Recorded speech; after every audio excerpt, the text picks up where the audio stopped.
Bismillahirrahmanirrahim. When does Ihram for Hajj start? Allah said, the Hajj is in the well-known months. This ayat indicates that Ihram for Hajj only occurs during the months of Hajj. This was reported from Ibn Abbas, Jabir Atta, Tawus and Mujahid.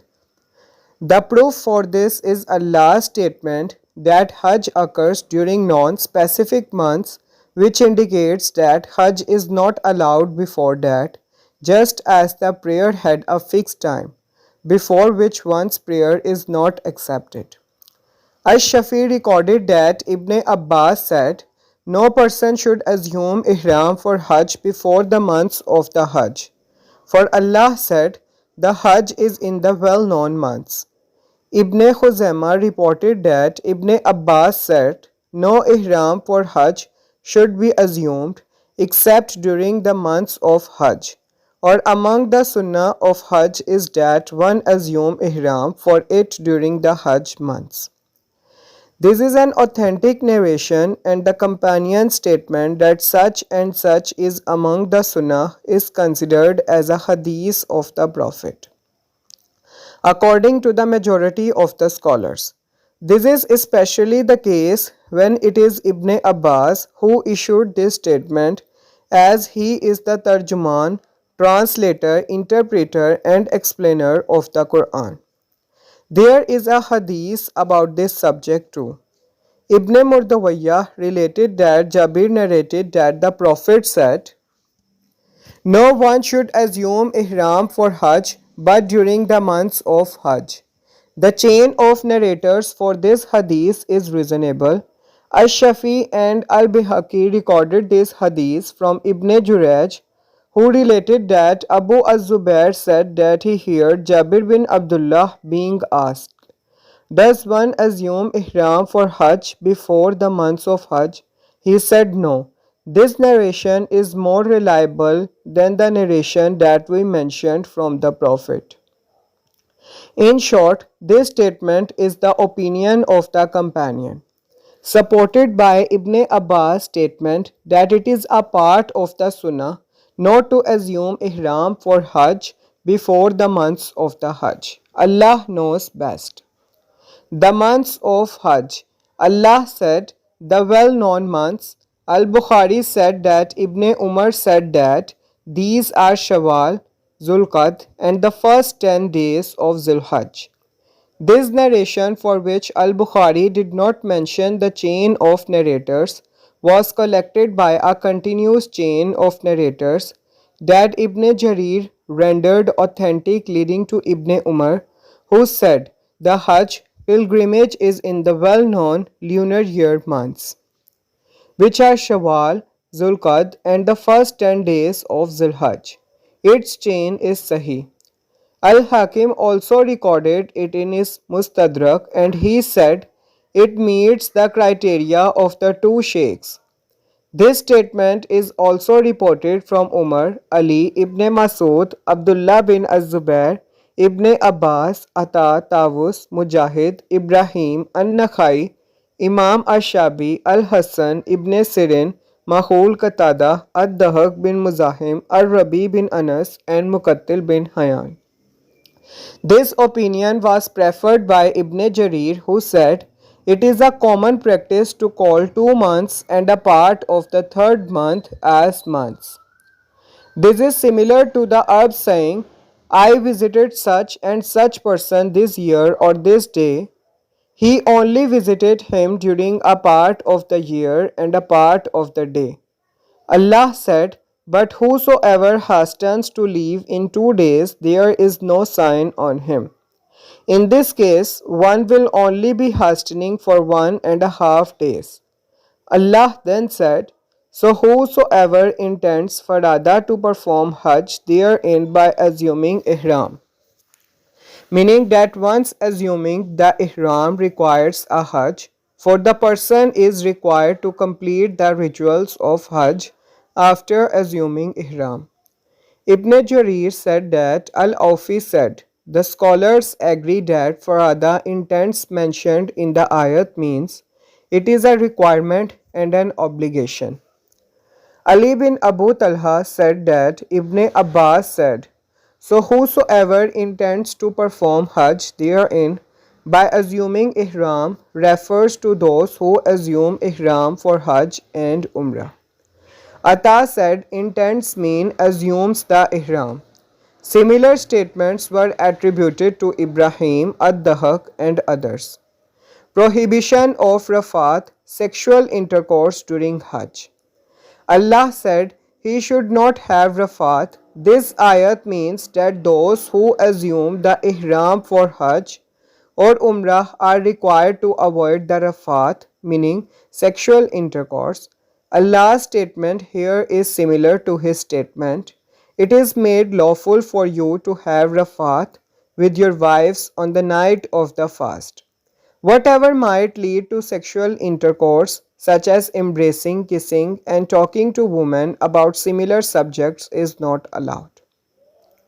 Ibn Jarir reported that Nafi narrated that Abdullah bin Umar said, "Rafat means sexual intercourse or mentioning this subject with the tongue by either man or woman."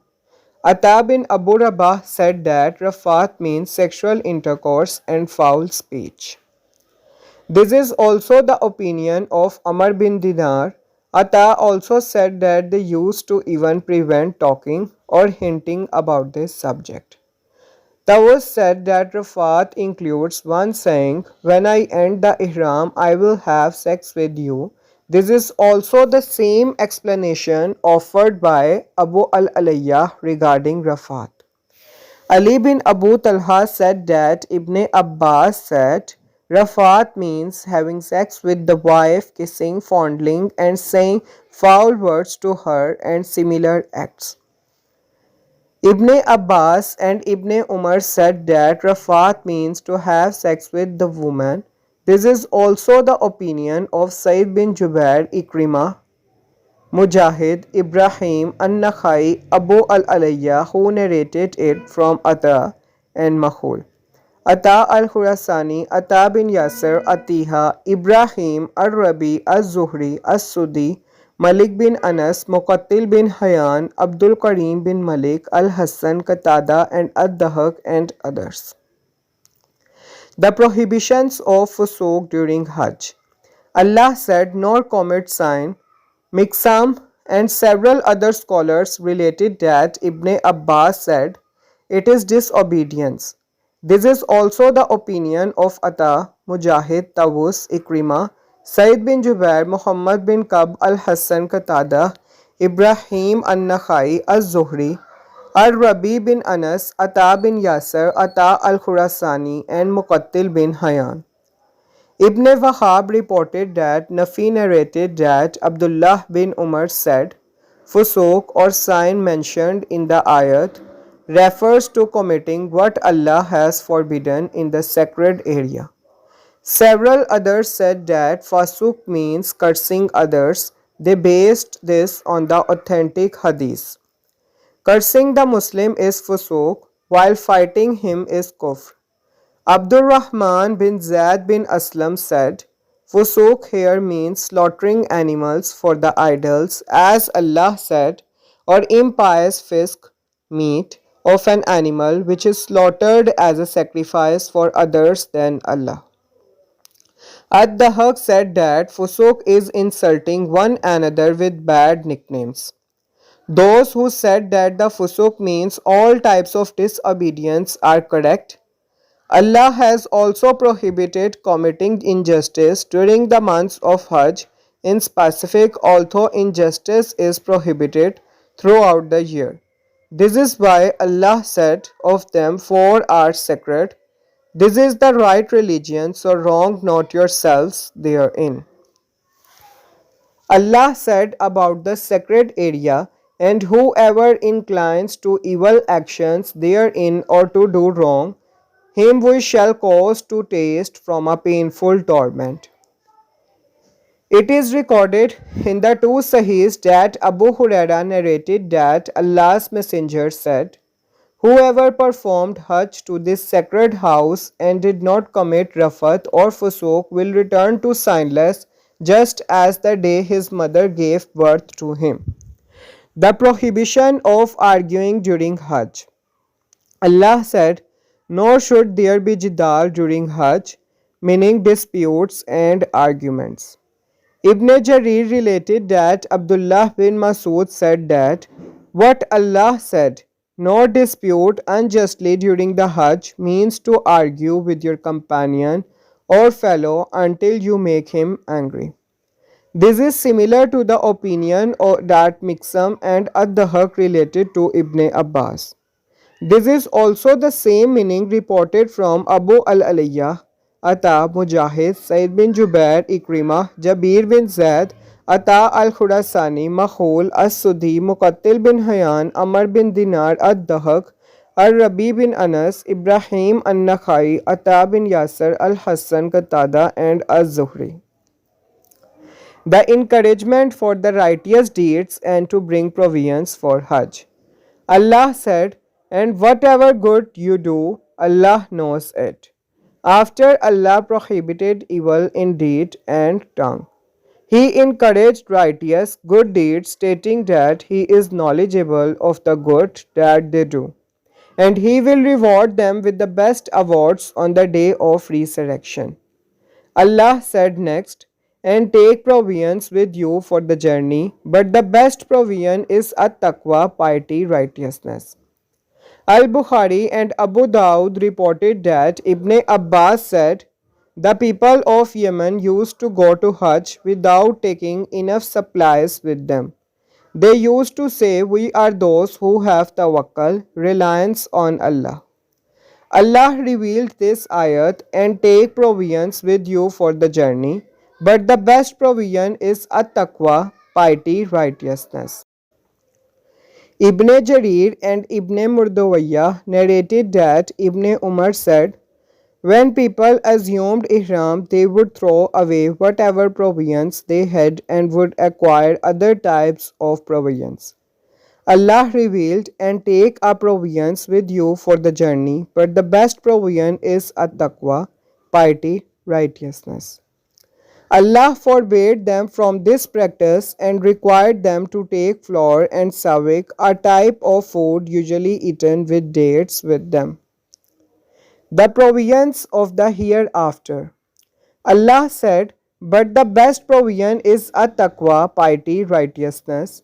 When Allah required mankind to supply themselves with what sustains them for the journeys of this life, He directed them to the necessary provisions for the hereafter, taqwa. Allah said in another ayat, and as an adornment and the raiment of taqwa, that is better. Allah mentioned the material covering, and then He mentioned the spiritual covering, which includes humbleness, obedience, and taqwa. He also stated that the later provision is better and more beneficial than the former. So fear me, O man of understanding, meaning fear my torment, punishment, and affliction for those who defy me and do not adhere to my commands, O people of reason and understanding. There is no sign on you if you seek the bounty of your Lord during pilgrimage by trading. Then, when you leave Arafat, remembering Allah by glorifying His praises, prayers, and invocations at the Mashar al-Haram, and remember Him by invoking Allah for all good, as He has guided you, and verily you were before of those who were astray. Commercial transactions during Hajj. Allah says, there is no sign on you if you seek the bounty of your Lord. Al-Bukhari reported that Ibn Abbas said, Uqas, Mijannah and Dhul-Majaz were trading posts during the time of Jahiliyyah. During that era, they did not like the idea of conducting business transactions during the Hajj season. Later, this ayat was revealed. There is no sign on you if you seek the bounty of your Lord during the Hajj season. Abu Dawud and others recorded that Ibn Abbas said, They used to avoid conducting business transactions during the Hajj season, saying that these are the days of zikr. Allah revealed, "There is no sign on you if you seek the bounty of your Lord during pilgrimage by trading." This is also the explanation of Mujahid, Said bin Zubair, Ikrimah, Mansur bil al-Mutammir, Qatada, Ibrahim an-Nakhai, al-Rabi bin Anas and others. Ibn Jarir reported that Abu Umayyah said that when Ibn Umar was asked about conducting trade during the Hajj, he recited the ayat, "There is no sign on you if you seek the bounty of your Lord during pilgrimage by trading." This hadith is related to Ibn Umar with a strong chain of narrators.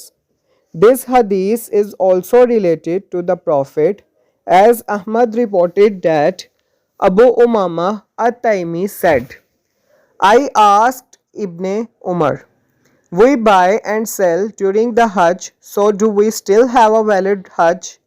He said, "Do you not perform tawaf around the house, stand at Arafat, throw the pebbles and shave your heads?" I said, "Yes." Ibn Umar said, "A man came to the Prophet and asked him about what you asked me. And the Prophet did not answer him until Jibreel came down with this ayat. There is no sign on you if you seek the bounty of your Lord during pilgrimage by trading." The Prophet summoned the man and said, "You are pilgrims." Ibn Jarir narrated that Abu Salih said to Umar, "O leader of the faithful, did you conduct trade transactions during the Hajj?" He said, "Was their livelihood except during Hajj?" Standing at Arafat, Allah said, "Then when you leave Arafat, remember Allah by glorifying His praises, prayers and invocations at the Mashar al-Haram." Arafat is the place where one stands during the Hajj, and it is a pillar of the rituals of Hajj. Imam Ahmad and the Sunan compilers recorded that Abdul Rahman bin Yamar ad-Daili said that he heard Allah's messenger saying, "Hajj is Arafat thrice. Hence those who have stood at Arafat before dawn will have performed the rituals of the Hajj. The days of Mina are 3, and there is no sign for those who move on after 2 days or for those who stay. The time to stand on Arafat starts from noon on the day of Arafat until dawn the next day, which is the day of sacrifice, the 10th day of Zilhajj." The Prophet stood at Arafat during the farewell Hajj after he had offered the Zohar noon prayer until sunset. He said, "Learn your rituals from me." In this hadith, in the previous paragraph, he said, "Whoever stood at Arafat before dawn, we will have performed the rituals of Hajj." Urwa bin Mudarris bin Haris bin Lam at-Tai said, "I came to Allah's messenger at Al-Muzdalifah when it was time to pray. I said, 'O messenger of Allah, I came from the 2 mountains of Tay, and my animal became tired and I became tired. I have not left any mountain but stood on it. Do I have a valid Hajj?" Allah's messenger said, "Whoever performed this prayer with us stood with us until we moved forth, and had stood at Arafat before that day or night will have performed the Hajj and completed its rituals." This hadith was collected by Imam Ahmad and the compilers of the Sunan, and At-Tirmizi graded it Sahih. It was reported that the mount was called Arafat because, as Abdul Razzaq reported, that Ali bin Abu Talib said, Allah sent Jibreel to Prophet Ibrahim and he performed Hajj for him to teach him its rituals. When Ibrahim reached Arafat, he said, "I have Araftu, I know this place." He had come to that area before. Thereafter, it was called Arafat. Ibn al-Mubarak said that Atta said, it was called Arafat because Jibreel used to teach Ibrahim the rituals of Hajj. Ibrahim would say, I have Araftu, I have Araftu. It was thereafter called Arafat. Similar statements were attributed to Ibn Abbas, Ibn Umar, and Abu Mijlas. Allah knows best. Arafat is also called Al-Mashar, Al-Haram, Al-Mashar, Al-Aqsa, and Ilal, while the mount that is in the middle of Arafat is called Jabal Rahma, Mount of Mercy.